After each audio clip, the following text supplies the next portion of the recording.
All right, guys. My name is Abigail Ramsky, and I'm going to present my personal nutrition and fitness plan.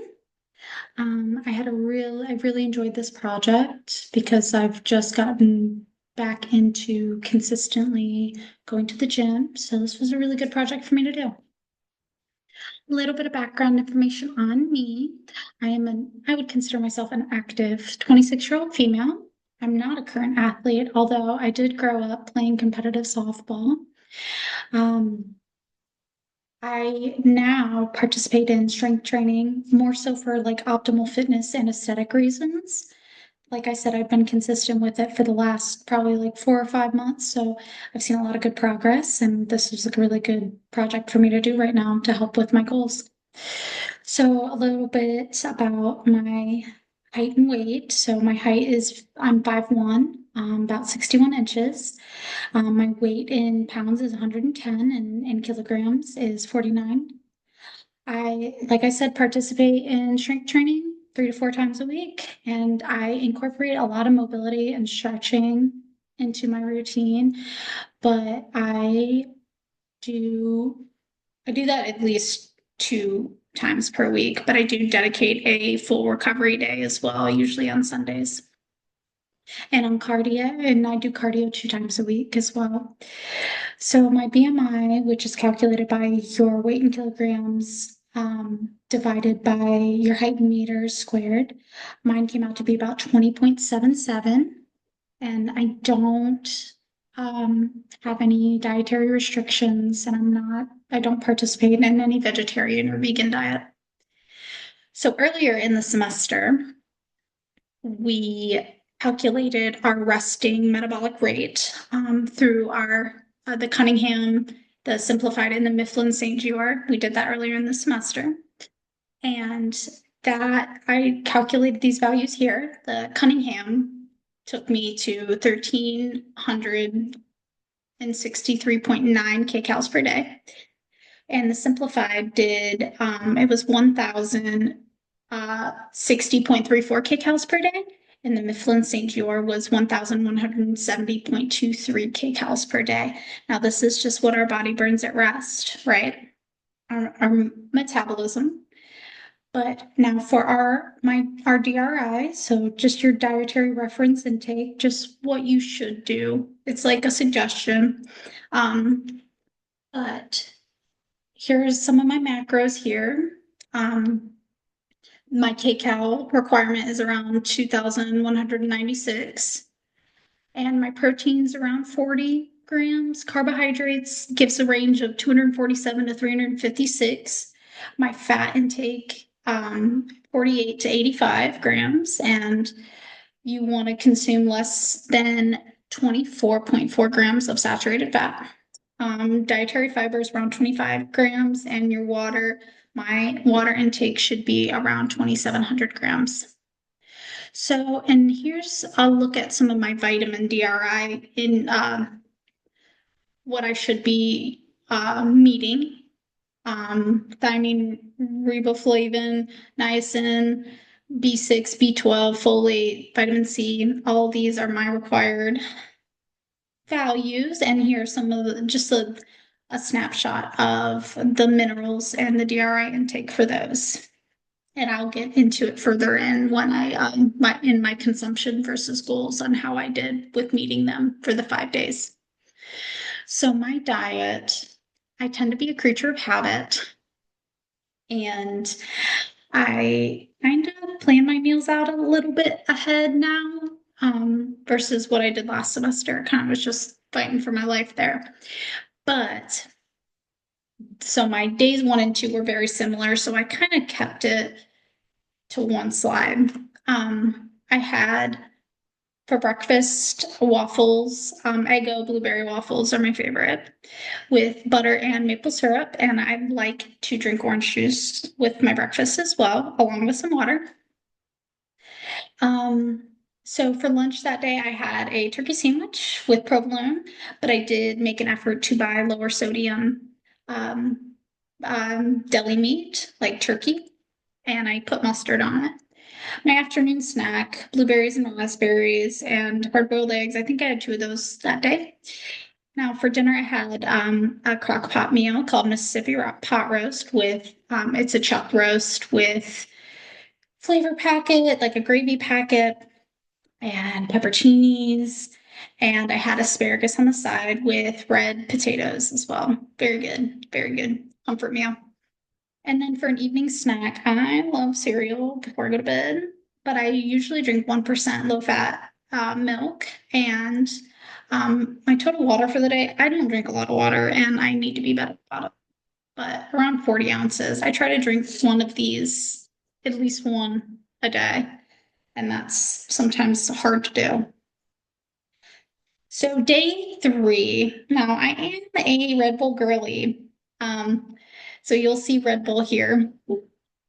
So for breakfast, I had 2 slices of avocado toast on whole wheat bread. I do make an effort to eat whole grain bread now. Morning snack, Red Bull. Lunch, I had 2 Uncrustables and the grape flavored. They're the best. And then I had vanilla non-fat Greek yogurt, the Chobani, with blueberries inside. And then for dinner again, I had a heaping portion of Mississippi pot roast and just some leftovers. And my total water again, 9. So day 4, and now this is where I kind of split it up. I usually make about 2 meals a week. For breakfast, I had another Chobani yogurt with blueberries and raspberries. My morning snack, another Red Bull. Ooh. Lunch, I had another sandwich. Like I said, with my busy schedule, I have to keep it kind of consistent and kind of on the go. And that's just what kind of helps me get through the week. Afternoon snack, I did have a protein shake this day because I probably had went to the gym in between my classes. And for dinner, I had made shrimp tacos, and I had about 2 servings of these. And for an evening snack, I had chocolate chip cookie dough. Everyone loves cookie dough. And I had some milk as well. And my water intake again, not great, 40 ounces. But day 5, again, blueberry waffles with butter and maple syrup. Morning snack, Red Bull, and I had 2 hard-boiled eggs. For lunch, I had some leftovers of my shrimp tacos.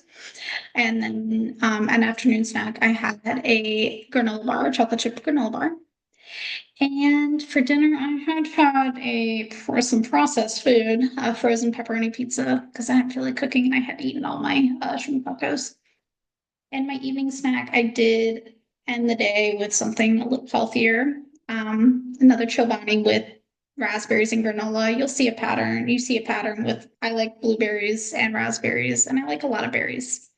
My total water is probably around 40. So here's my goals versus my consumption, what I ate for these 5 days. So my kcal intake has not been great, and that's due to medication as well. And it's like an appetite suppressant. So that's been one of my goals, is to get my calorie intake up.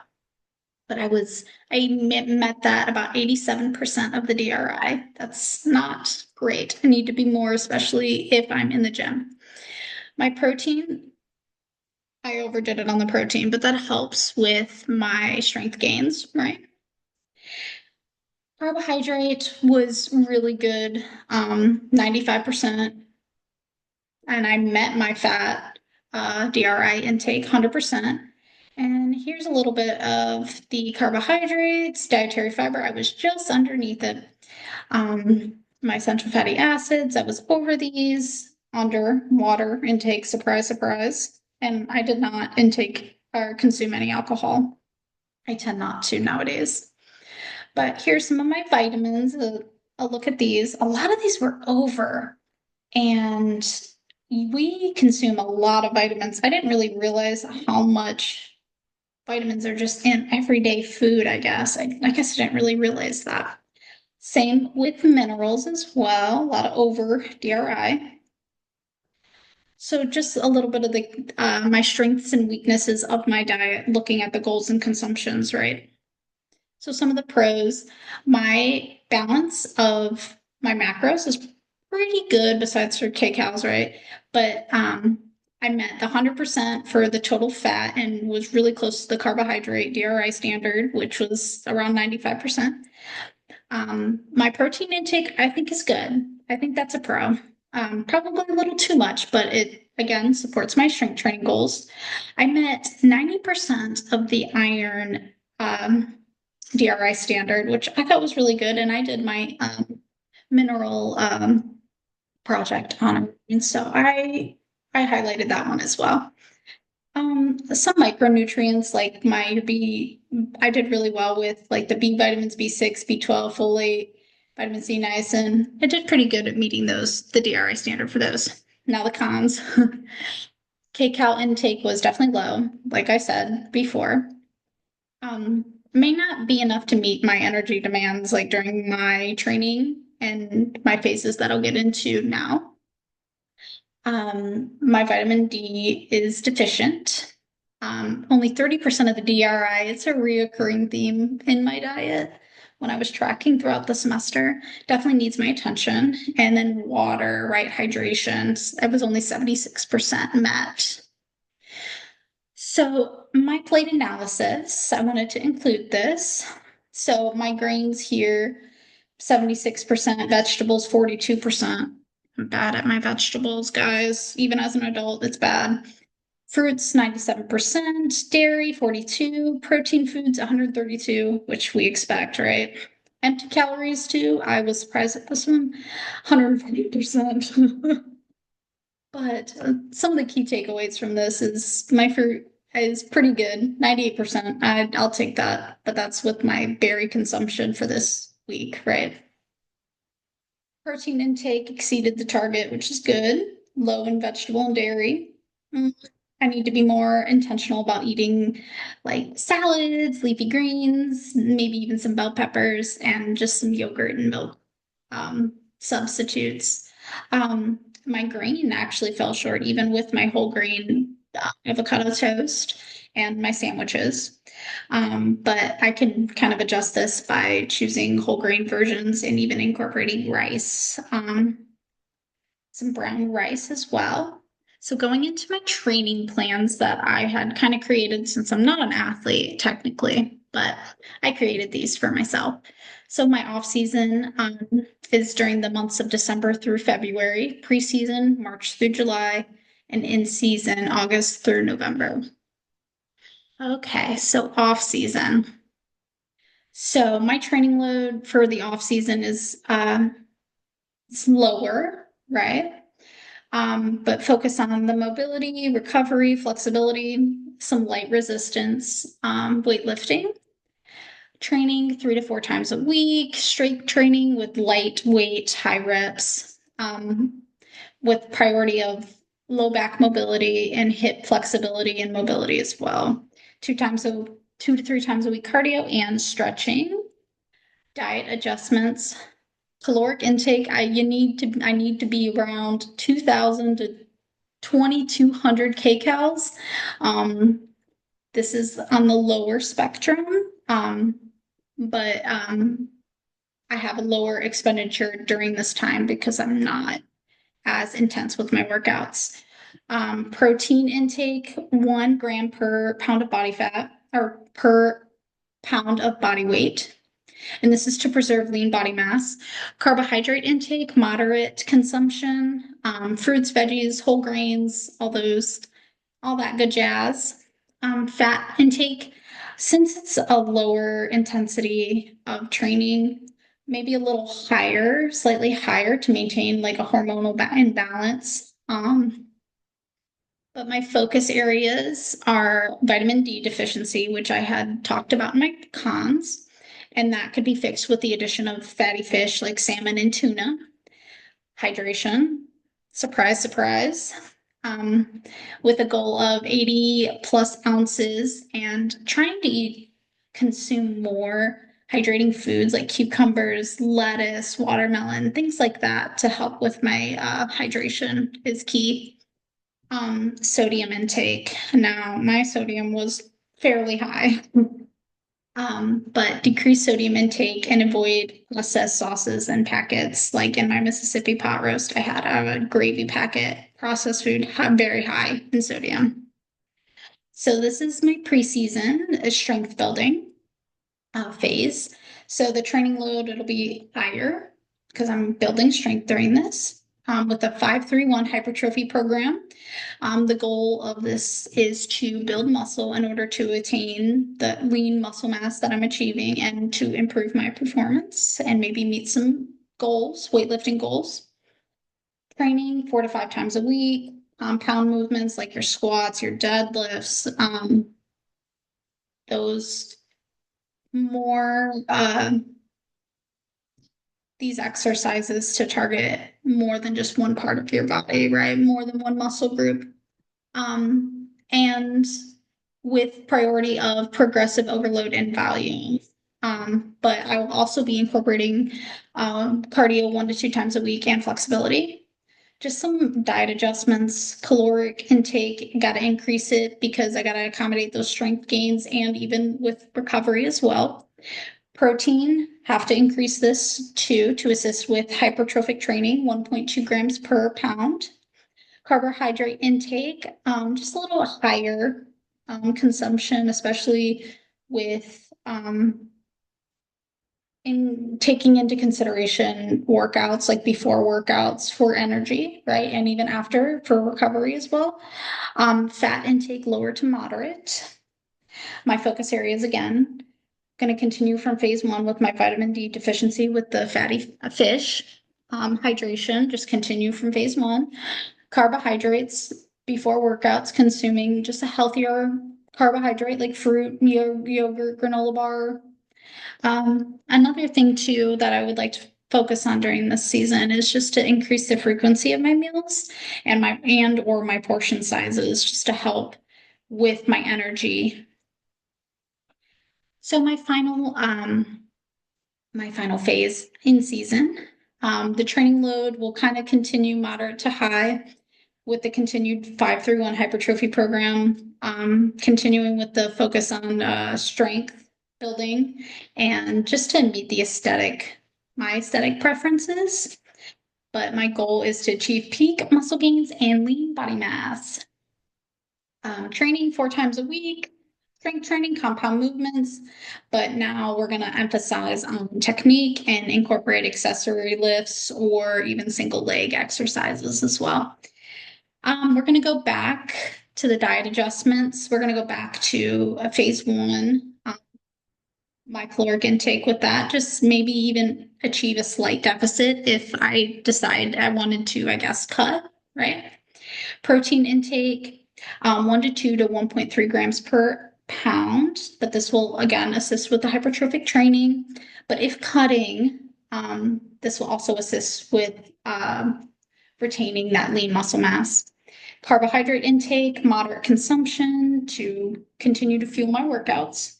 Fat intake lower to moderate, and the focus areas are kind of the same. Vitamin D from 1 and 2, hydration, sodium, monitor sodium levels, especially when incorporating like meal preps. Food types, just to incorporate some more like lean protein, complex carbohydrates, just to help fuel my workouts and recovery as well, and even my vegetable intake. So here's a little chart summarizing what we just talked about here with the 3 phases: off season, preseason, in season, the load, caloric goal, protein, carbs, fats, and the overall focus. Some final thoughts, but this project really helped me take a look at my diet. I need to increase my kcals a lot. But it was good to look about how my diet supports my training habits. And sometimes it even could hinder my goals. But I recognize areas that need improvement, like my hydration, my vegetable intake, my vitamin D levels as well. And this nutrition and training plan gives me more of a realistic, structured way to move forward in my training with purpose. Thank you guys for listening.